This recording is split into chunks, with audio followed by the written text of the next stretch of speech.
Salut à tous, ravi de vous retrouver sur Direct Course, nouveau Quintet Plus sur l'hippodrome de Cabourg. En ce vendredi 21 août, voici ma sélection pour cette compétition. J'ai placé en tête de mon pronostic numéro 3 Havrecourt. Le cheval est au mieux, il vient de s'imposer sur l'hippodrome de Pornichet. Il a déjà eu l'occasion de faire l'arrivée sur des parcours cadre droite. Il sera également déféré les quatre pieds pour la première fois de sa carrière. Autant d'atouts qui le désignent comme un postulant sérieux au succès. On lui posera le numéro 7 Atout de Montbrun, un cheval d'une louable régularité, même s'il n'a pas été en mesure de s'imposer cette année. Il collectionne les bons résultats depuis plusieurs semaines, lui aussi, le profil corde droite lui convient, dès lors il mérite une mention favorable. Je retiendrai également le numéro 10 MTK, dont les deux derniers parcours ont été couronnés de succès, l'un d'entre eux ayant d'ailleurs été obtenu sur le parcours qui nous intéresse.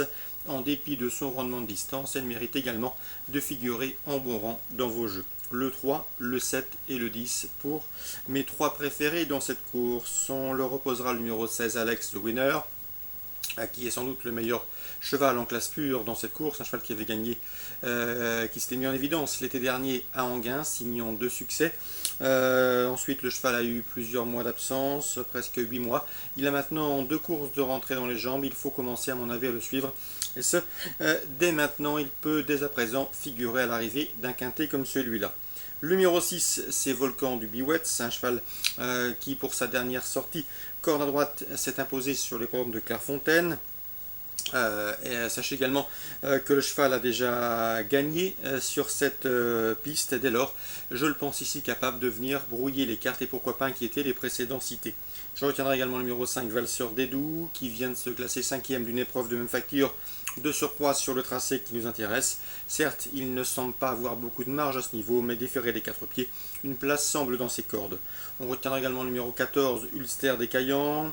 Ulster des Caillants qu'il ne faut surtout pas juger sur son échec enregistré dernièrement sur ce parcours. Auparavant, le cheval avait collectionné plusieurs places, un rachat ici est attendu. Et enfin le numéro 4, Absolue Vérité, qui a signé 2 victoires sur des pistes en herbe, mais qui a également des références à faire valoir sur le sable. Dès lors, dans ce lot, Absolue Vérité intéressera les amateurs d'outsiders valables. Résumé chiffré pour ce quintet du vendredi 21 août, 3, 7, 10, 16, 6, 5, 14 et 4.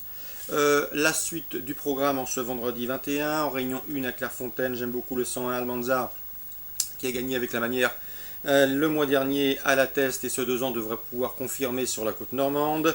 En réunion 3 maintenant à la Teste, sachez qu'Olivier Trégodet, qui entraîne les chevaux de la succession de Jean-François Bernard, c'était déjà l'homme de confiance de l'entraîneur, du regretté entraîneur du Sud-Ouest. Eh bien, l'écurie présente le 802 Sylvine Almori. Elle collectionne les bons résultats depuis le début de l'année. Elle fait face une nouvelle fois à un engagement intéressant. Elle est restée au mieux. Et dans son entourage, on serait déçu si elle ne luttait pas pour les premières places. Donc le 802 Sylvine Almori pour une confirmation, une candidate au succès. À mon avis, le 801 dans cette épreuve semble être le plus indiqué pour lui contester la palme. C'est Bint Jakarta, 3e de groupe 1.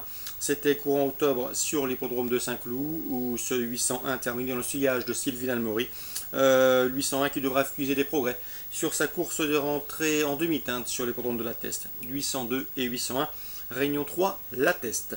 On passe maintenant à la Réunion 4 sur l'hippodrome de Cagnes-sur-Mer et son temps fort, le Grand Prix du département des Alpes-Maritimes, une épreuve estampillée groupe 2, qui sera également la 3e étape du challenge trop grande vitesse, appelé TGV.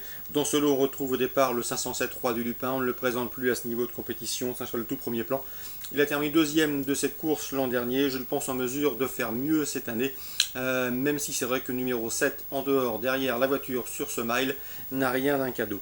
On lui posera le 501 Olmos, qui partira donc à son intérieur. Le cheval, comme lui, a été disqualifié sur les pentes de Mons dernièrement dans le Grand Prix de Wallonie et trouve ici une belle occasion de redorer son blason. 507 et 501. En embuscade, on se méfiera des 2 protégés de Fabrice Sulois, le 503 Vincennes, adepte des parcours de vitesse, mais également le 508 Passy à l'Est, 4e de cette course l'an dernier, mais qui devra également composer avec un numéro 8 peu enviable derrière la voiture.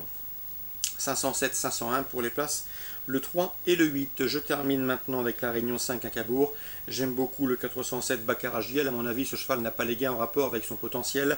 Il laissait imposer plaisamment et avec facilité sur l'hippodrome de Cabourg, ce même hippodrome normand, et sur ce tracé fin juillet. À mon avis, seule une incartade peut l'empêcher de répéter dans ce lot à sa portée. 407 Bacaragiel, affaire de sagesse. Voilà pour les infos de ce vendredi 21 août.